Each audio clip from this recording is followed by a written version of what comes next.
Hello and welcome to episode 175 of the Rollo and Slappy Show. Today is December 16th, 2019. I am Rollo McFlugel, and with me is Slappy Jones 2. Show notes page for this episode will be mcflugel.com/175, where you'll be able to find links to some of the stuff we talk about, if there are any. And also always check out libertymugs.com, where we sell libertarian themed mugs and other stuff. And I think it might be too late to make. Actually, let me check right now. I didn't think about this, but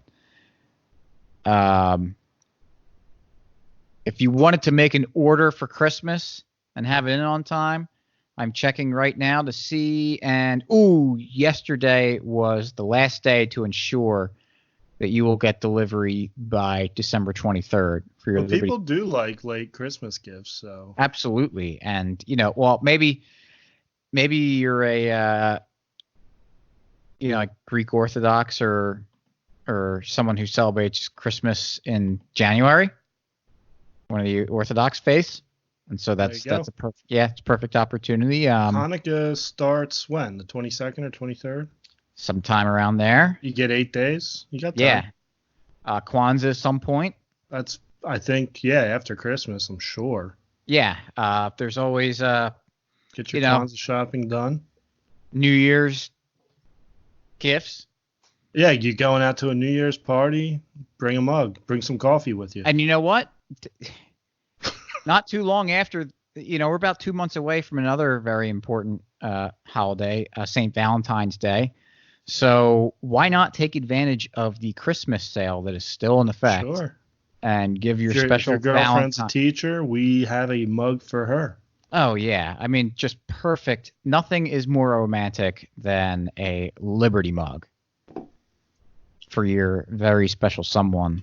And believe it or not, the Liberty mugs are actually unisex, so they work for both male and female. That's correct. And they can hold hot or cold beverages.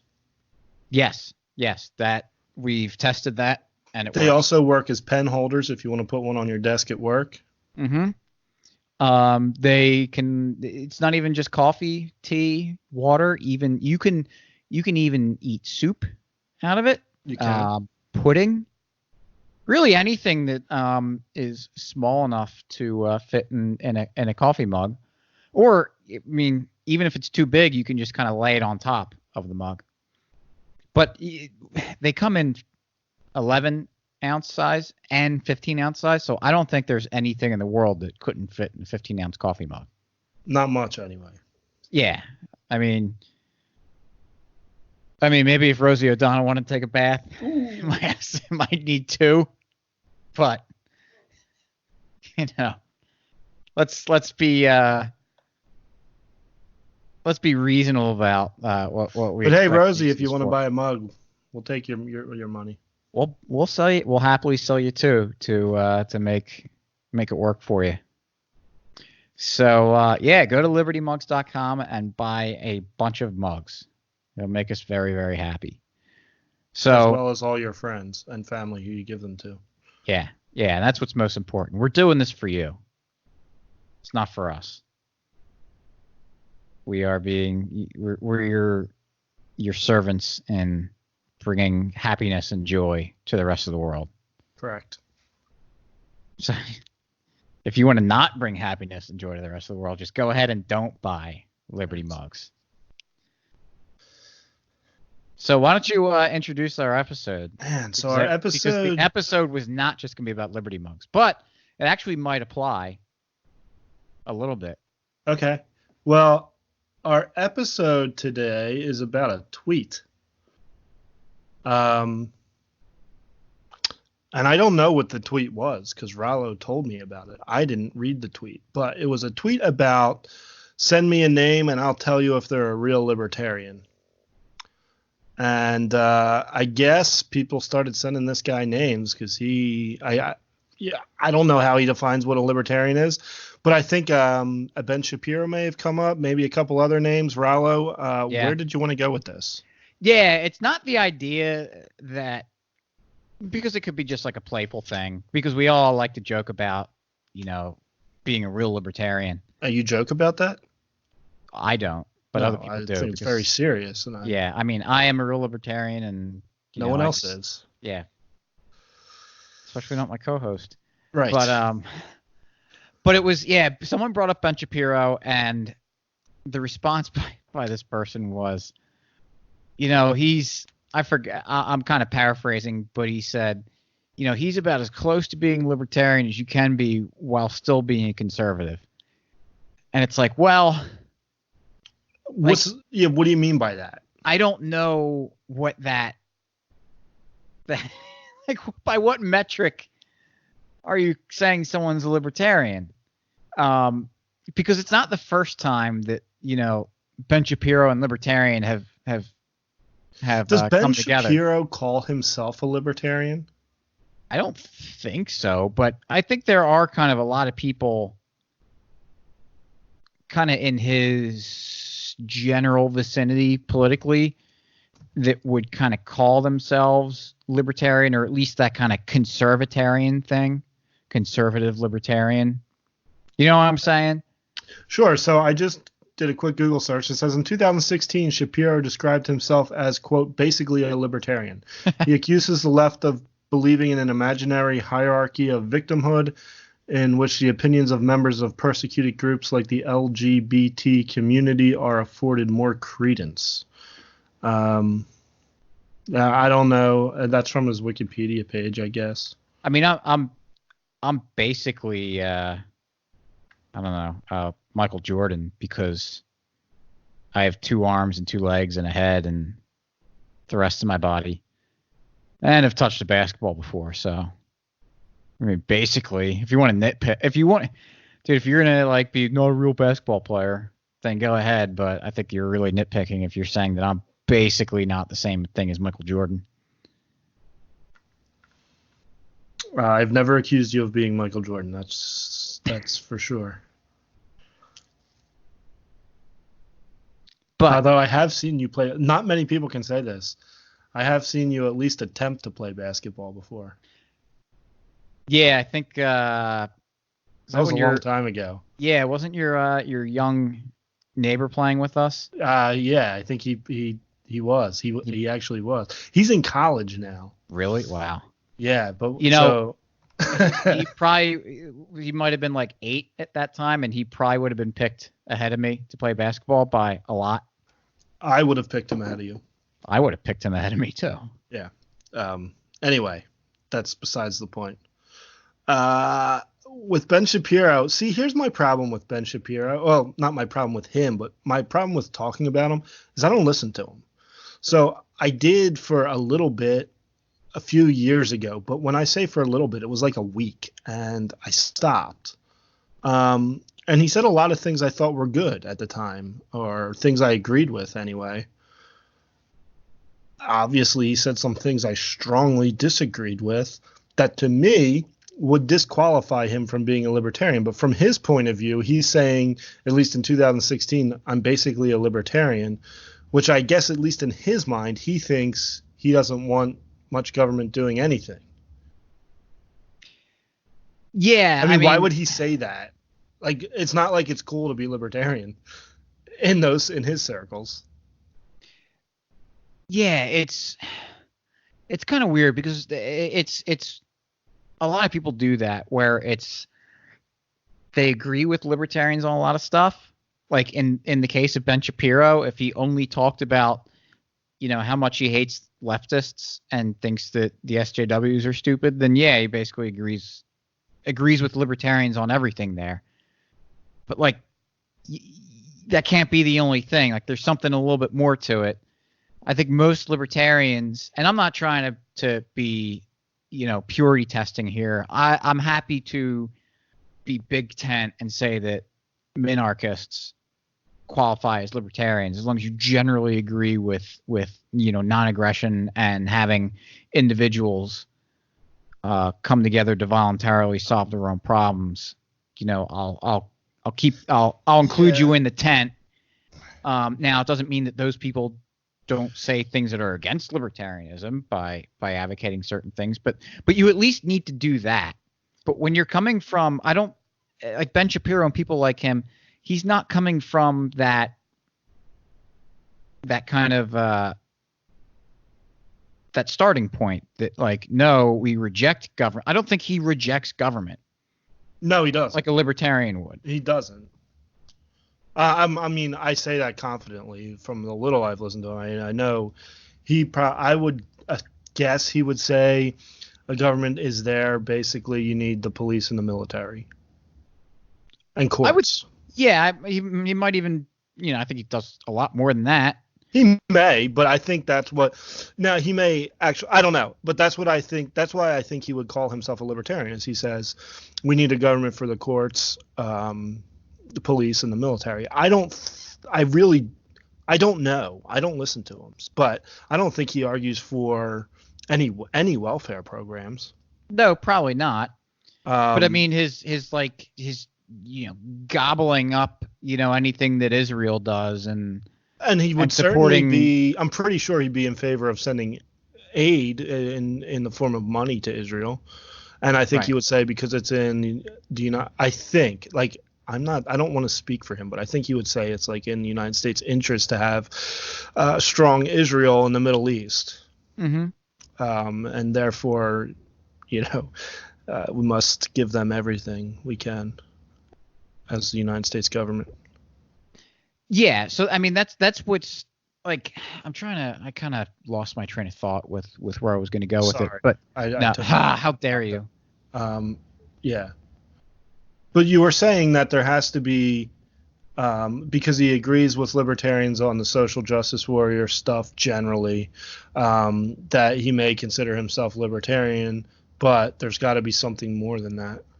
Yeah, and it's like you can kind of cherry pick anybody, and that's what you try to do as a libertarian to get people to kind of start seeing things and understanding things. You pick kind of their pain point, and so you can kind of take anyone. Tulsi Gabbard. Yeah, but yeah, that's the thing. Like being a libertarian is not being I'm against the government doing certain things, because that's like what Ben Shapiro is. It's like, no, the government is, and again, I know minarchists say that we need a government, but I think there is a little bit of nuance compared to like them and a Ben Shapiro or basically any other type of what we would call even not using this as a pejorative, but a statist. That they come from a different approach. They're saying that no, like government is good. We need government, but we need it to do X, Y, Z, because that's what that's what conservatives say. They want government to have do a military, have some sort of regulations on stuff and everything. And if you look at a liberal, they'll say, no, we need government to control the economy. But if you ask them to start, regulating what happens in the bedroom or other things socially, they want to reject that. Or it would be like grabbing a leftist who looks at a police violence video and they're saying like, yeah, the police are awful. We need to, break the police up and do away with this police state. I don't think there's any libertarians turning around and being like, yeah, this guy's a libertarian. Right. And even though they want a lot more government than a Ben Shapiro probably does, they're still basically coming from kind of the same paradigm with their approach for it. That like government is good and government is useful, but it's only good and useful in these certain situations, as opposed to a libertarian that it's like government gets in the way and we need to minimize it as much as possible to keep it from getting in the way of stuff. Like, it sounds like it's a distinction without a difference, but it's one of those things where it's tough to kind of explain it, but it when you see it. Yeah. It might be difficult to define why someone who's like a Ben Shapiro type isn't a libertarian, but that he's not. Well, yeah, no, because like the minarchists that, I don't know what to say, like that I like or think are pretty libertarian, are the kind who say, okay, we have government, let's get less of it everywhere we can. No matter whatever it is, we want less of it, and we just keep wanting less of it. If that makes sense. Yeah. So it's like, sure, we have this giant government with all these giant programs. If there's a guy running for office and he says, I'm going to have less of everything, maybe more here or there, but those are very small. For the most part, this guy wants to cut military, welfare, foreign aid, all these topics. He wants to cut them. And then they're like, I'm going to vote for that guy. I'm not going to be like, no, you're not libertarian. Sure. So, I guess if this is what you're saying, like Ben Shapiro, I don't know what his stances are on these things, but I know he would certainly not want to. I mean, he said some pretty crazy things about the Middle East, and I don't want to hold some guy to something he said years ago that he is disavowed, if he has. I don't think he's disavowed. I know he did. He did, because I did see that, and it's a tough one, right? I want to see what he said on apology. Wait, what about him? I'm just Googling this real quick. Yeah, I was going to say, like, he might have taken back specific things, but I think generally, I don't think. Well, the gist of what he says doesn't seem to change. Right, that's what I meant. But maybe it has, because, like I said, I don't listen to the guy, so I don't know what he says. In 2002 article, Shapiro wrote, I'm getting really sick of people who whine about civilian casualties. When I see in the newspapers that civilians in Afghanistan or the West Bank were killed by American and Israeli troops, I really don't care. Now, that was in 2002. He was 18 years old. Shapiro declared that one American soldier is worth far more than an Afghan civilian, accusing Afghan civilians of being fundamentalist Muslims.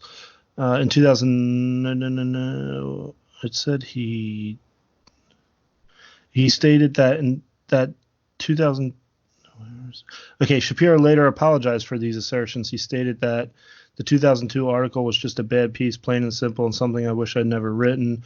He said that while he still partially agreed with the article's main point, that we must calculate the risk American service members when we design rules of engagement, he expressed that in the worst possible way. And simple, I don't know what that was, like a weird thing to take back, but I don't know. Like you're saying, he was 18 years old. He said something incredibly dumb. And while he may have apologized and may have said, I shouldn't have said it that way, the gist of what he's saying is he still believes. Yeah. And that was my point, because I know as an 18-year-old, I certainly do not believe a whole lot of what politically. Maybe that's why I'm more forgiving to people, because if you look at things I thought when I was 18, it's not even close to what I think today. And I would not want to be held for the views I had when I was 18. Mainly, I supported those wars. I was a Republican. I was a George W. Bush Republican, neocon type. But if someone brought up something that you wrote when you were 18 and it was about, like, yeah, George Bush is great and I love these wars, I would be like totally disavow it, say I was wrong. I learned. I do not agree with that at all. I wouldn't say I still. Well, it's like there's some of the finer points I didn't get right, but the gist of it is, I was never wrong there. Yeah, he said he still partially agrees with the article's main point that we must calculate the risk to American service members when we design rules of engagement. Yeah, sure. I mean, but if you're saying that was the main point of the article by saying that you don't care about civilian deaths, it's pretty sick. Yeah. But yeah, you mentioned Tulsi Gabbard. And on top of this, because I have to throw this out there that before we started recording, I really did kind of go on a rampage against Ben Shapiro. I'm not a Ben Shapiro fan at all. I'm just going to put that out there. Yeah. Okay, so then you said Tulsi. Yeah, like Tulsi, and we talked about her before, but Tulsi Gabbard's a good example of this, is where the more she talks, the more you kind of realize that she's not as good as we thought, that she's against some of these wars. And it's perfectly fine and good as a libertarian to say, look, Tulsi Gabbard just said something good about these wars. But then, like, there have been some libertarians that are being like, yeah, let's go all in for Tulsi, and she's kind of libertarian because she says something that we agree with her on. And again, like, you can't cherry pick something and say, well, that's a libertarian position, and that makes them kind of libertarian there, even though, you know, she's when a there's Democrat. nothing remotely close to libertarian about anything else she talks about. Even as some people have pointed out in the wars, that she's in favor of certain ones. Well, it's like everyone basically is against murder. And so if someone came out and said, like, you know, yeah, I'm against murder, it wouldn't make sense to be like, well, that's a very libertarian position of you. Like, right. We can agree on a lot of things, but it doesn't put us in the same, you know, kind of camp that way. It doesn't mean don't talk to these people or whatever, but the main point of this is just that, like, we have to, in order for the word libertarian to have any meaning, or whatever you want to call what we call ourselves, in order for it to have any meaning, it, you know, there needs to be like some sort of definition. It can't be, well, we tend to agree on this certain one things thing. about So others. it's like the when people are like, oh, I'm fiscally conservative and socially liberal, that makes me a libertarian. No, not really. Yeah. Because there was another tweet, and we'll bring this up. I don't even say who it is, because it doesn't matter who said it, because it's a lot of people say this, and I don't want to single it out. But part of it is Trump is good on the economy, trash on the Second Amendment. Obama was good on social issues, trash on the Constitution. Objectivity, try it out. And I wouldn't care if this person, like, never identified as being a libertarian or anything. But the issue is, it's like those, like, if you call yourself a libertarian and say something like that, you, like, disqualifying yourself as understanding what a libertarian is. Because I don't know how Trump is good on the economy from a libertarian standpoint, or how Obama was good on social issues from a libertarian standpoint. Yeah.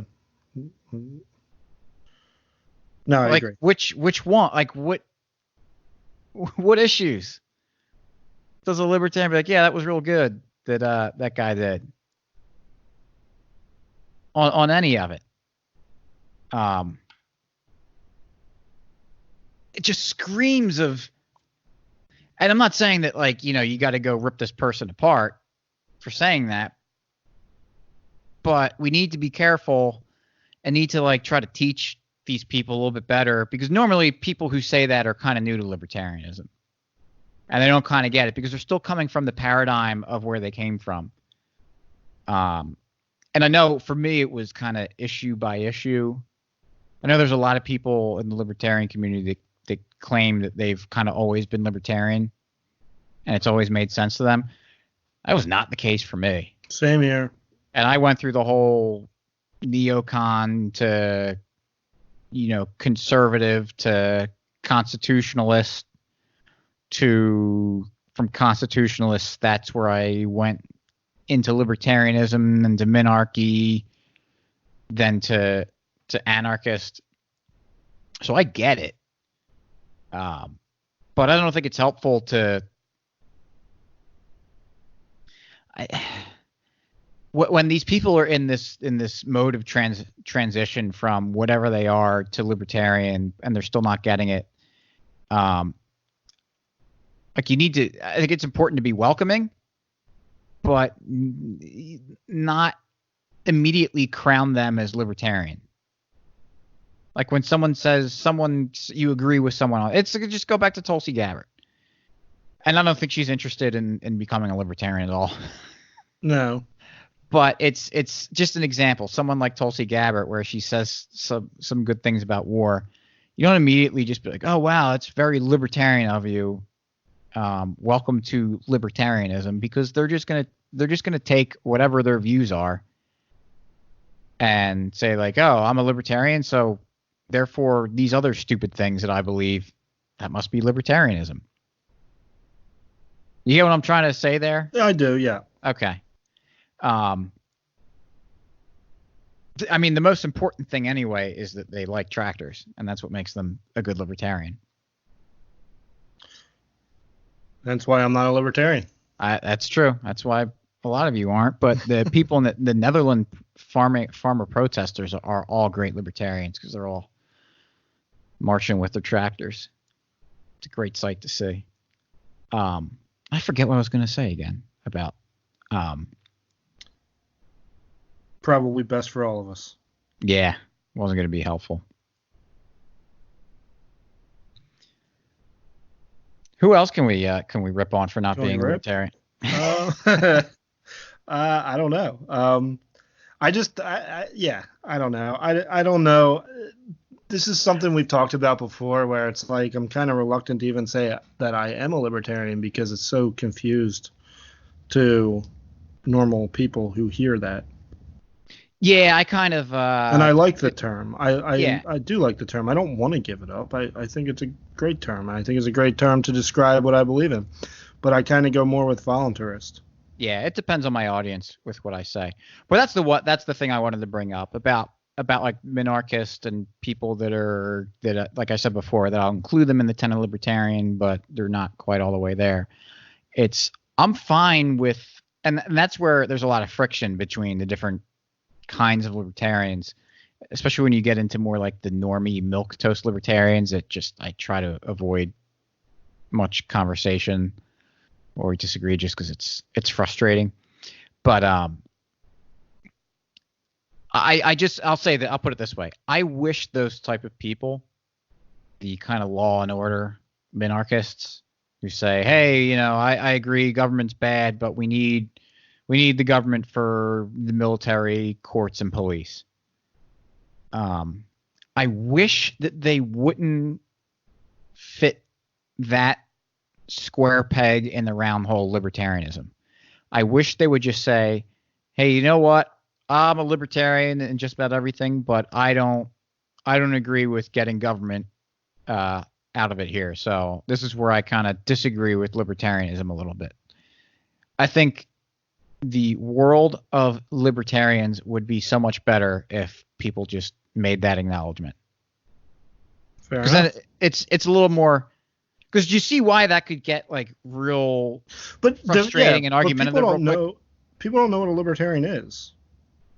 I think there's plenty of I mean, there's been people I've talked to where they kind of say, yeah, I think I'm pretty libertarian, because you say two things they agree with, and you just kind of say, yeah, okay.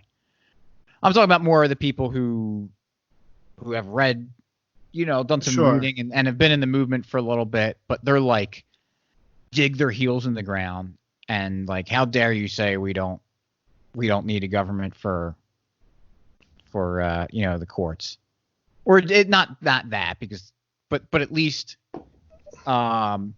because they believe that, and they think that anarchists who just follow through on the logical conclusion of it, that they're not libertarian somehow, that they're the ones that aren't libertarian. Right. Just say like, hey, you know what? This is where I kind of go off the path a little bit for whatever reason, and maybe I'll agree one day, or maybe I won't, but just acknowledge it. And I think that people will get along a lot better. Well, good luck to you. I know. It's a big ask to have people acknowledge that they're. I don't even get it. Why it's. Maybe I should try to think back and. Well, you know what? There was a. This was I might have still been in college, but I started a blog years and years and years ago, and it was mostly just like anti-leftist stuff, just still being like the Mr. Constitutional Conservative. But I remember there was one thing I wrote where I said like, I'm kind of libertarian on some stuff. So at least there was like somewhat of an admission that like on some things. Yeah, that like I'm kind of agree with them there, and maybe I was doing the thing I'm just complaining about, where it's like, well, just because you agree with certain things doesn't make you a libertarian.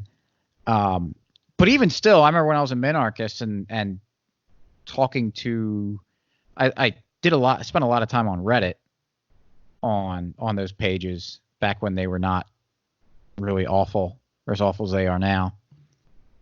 But I remember interacting with a lot of anarchists and being like, man, these guys they go all the way with this stuff.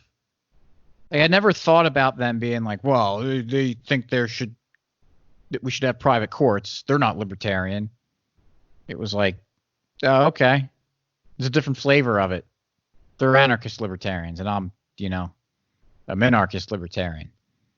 It wasn't like I didn't feel combative about it, or maybe I don't remember being combative about it, and I just have rose-colored glasses. But there are people.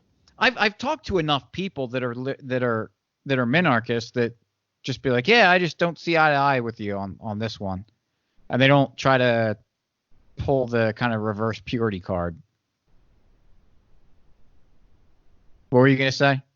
No, just that I remember you on Reddit all the time, and I kind of did sometimes, but I was never as big on Reddit as you were. Yeah, back in the day when we were and then you would.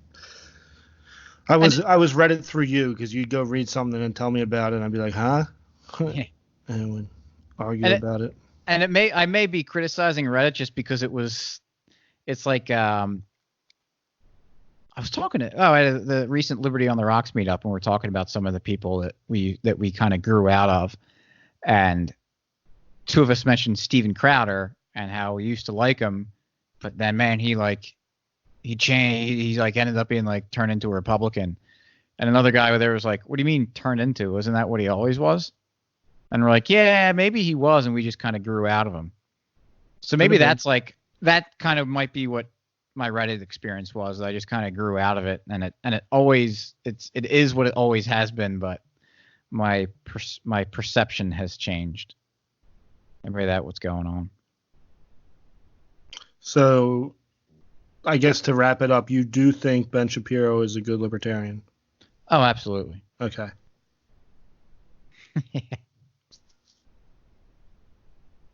Yeah, it's like it's one of, like I was saying earlier, it might not be easy to really perfectly define what a libertarian is. But it's not Ben Shapiro. Yeah. I can tell you what it is. We know that. Yeah. I know we had I thought we talked about this a little bit with Todd. I thought that was a good discussion about how to approach that, especially when you get into like the Libertarian Party type stuff, and you start bringing in those people, and you add that whole other dimension of. Yeah, the Libertarian Party is a mystery to me, man. Yeah. Like, it is very strange. Yeah. Yeah, it adds a level of complexity to all this stuff that hey, if you want to mess around with it, go for it. Yeah, go for it. But I'll happily, be on the sidelines for that one. But good luck.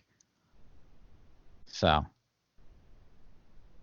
Yeah, so that and to wrap up, you believe that Tulsi Gabbard is a perfect libertarian? That's what I said. Yep. Yeah, that's what I thought. So, all right. Do you have anything else to say about this? I guess we kind of already gave our final thoughts. Yeah. No, I think that's good enough. All right. You got a free market success story? No, do you? Yeah, I do. So, I got a hutch for the dining room from my aunt. Look at you. Yeah. Well, I've had this for a while actually. It was my grandparents' hutch. All right. And I have their dining room table and chairs and everything, but it was beat up. It's seen better days, and so it has sentimental value, and it is a really nice piece anyway. And so I wanted to kind of restore it, and I have don't have much experience restoring furniture and didn't know like, oh, do I got to like, strip this and refinish it and everything? What do I got to do? But man, I'll tell you, just the good old internet search is a fantastic way to learn everything you need to know and find all sorts of different products to use. What would you have to do before the internet? You'd have to, find someone who's done it before, talk to them about it, but you're only gaining the knowledge from their experience with it. So maybe they've only done a certain thing one way. I could talk to my parents. I know they've, certainly done that kind of stuff. They've taken care of furniture for longer than I've been alive.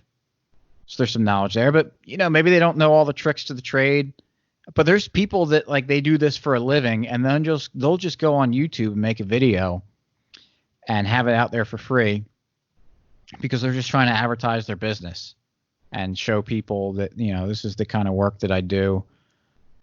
Maybe they're trying to pitch a product and say, hey, you can do it this way and it kind of works, but if you use our product, you can do it a lot easier. Or just even how to use their product.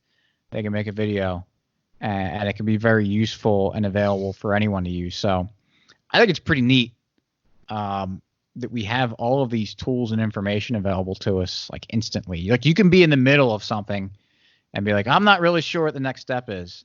And even if to run to a computer, you could just do it straight from your phone. And you can watch a video or two. You can read. There's just like the amount of knowledge out there that's just immediately available at your fingertips is unbelievable. Yeah, something. Just speaking of the internet, talking to a coworker last week, she was whining about how the media is crazy today, and I said I think it's probably the same it always was. It's just now there's the internet. Yeah, don't you remember in like 7th grade learning about yellow journalism? Right, exactly. It was always there. It just was hard to call them out on it. And it was hard, even if you did, it was hard to get that message across to other people. But now we can.